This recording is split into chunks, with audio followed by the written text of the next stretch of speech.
I see dead people. It may be hard to believe. It's been 20 years since The Sixth Sense gave chills to moviegoers. But the sleeper hit was just one of many achievements that had critics hailing 1999 as a revolutionary year in film. That same year, Sam Mendes delivered American Beauty,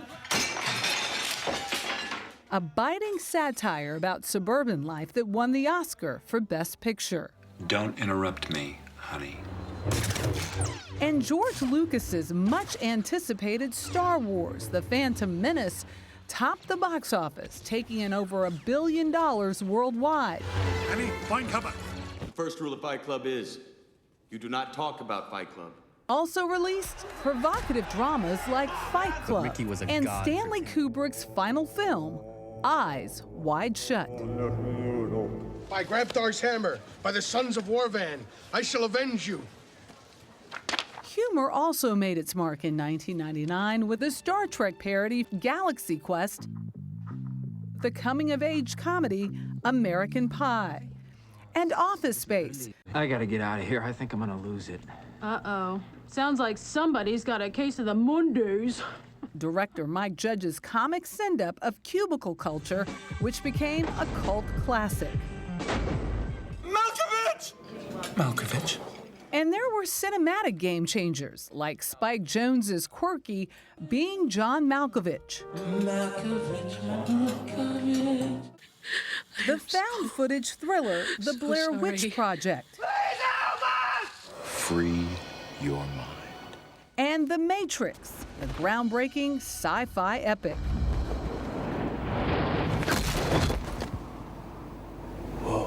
Now, the new book, Best Movie Year Ever, How 1999 Blew Up the Big Screen, looks at what went into all of it. And with us now is Brian Raftery, author of Best Movie Year Ever, all about the films of 1999, published by our own Simon & Schuster, a division of CBS. Brian, good morning. Good morning. Thank you for having me. Oh, absolutely. Well, you know, Prince said it best. We're going to party like it's 1999. Quote him every day in every way. Listen, yep. So why was this a great year in film? Well, obviously, I mean, you just saw a lot of those movies. I mean, you look at The Matrix or Fight Club or Being John Malkovich or The Sixth Sense, and you can go on and on, all within 12 months of each other, which is an amazing lineup. But another thing about 1999 is that it was kind of the peak era of moviegoing. I mean, back then, we did not have the internet in our phones, you know, in our pockets for 24 hours a day. There was not 200 TV shows we had to catch up on. So movies were kind of the top of pop culture. So you would go to the theaters on Friday because you wanted to talk about it on Monday. Yeah. What do you think came together in that year to give us so many great movies like this? I think there are a couple of things. One is that the industry was really kind of burning out on sequels and franchises and TV adaptations, and they really needed something new. Yeah. And they found it in this really amazing group of filmmakers who came from independent movies, they came from MTV, they came from commercials.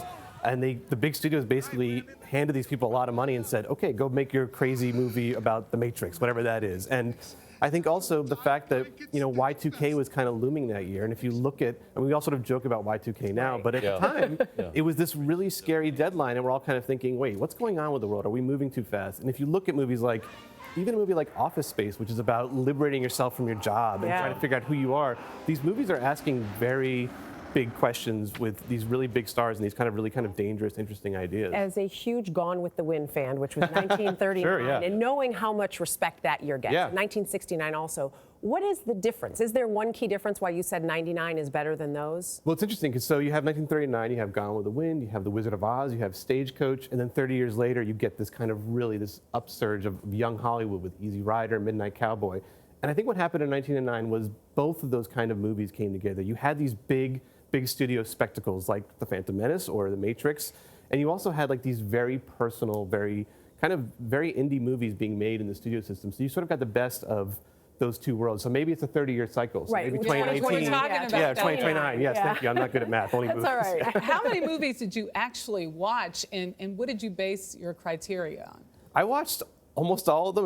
I mean, at least 50 to 75 of these movies, and I watched the ones I covered 4 or 5 times. I mean, I would get up at very early in the morning. So much fun. Yeah, That'd be great. It's fun. I'd have to get up early in the morning before my kids got up to put on The Matrix at 5 o'clock and take notes. But I talked to almost 100 people or so, and so you kind of want to be on your game and remember when you're talking to Edward Norton about Fight Club, you want to know as much about Fight Club as Edward Norton does. Yes.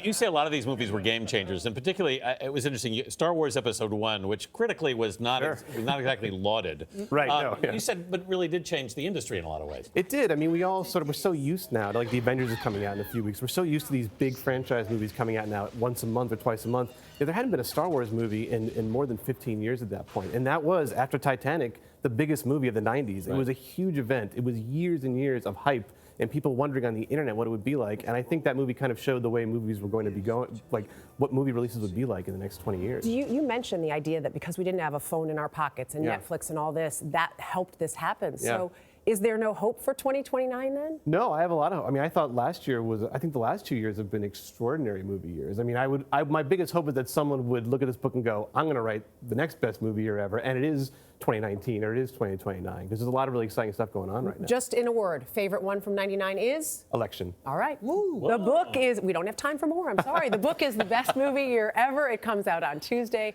Brian, thanks so much. Thanks so much, gang. This was fun.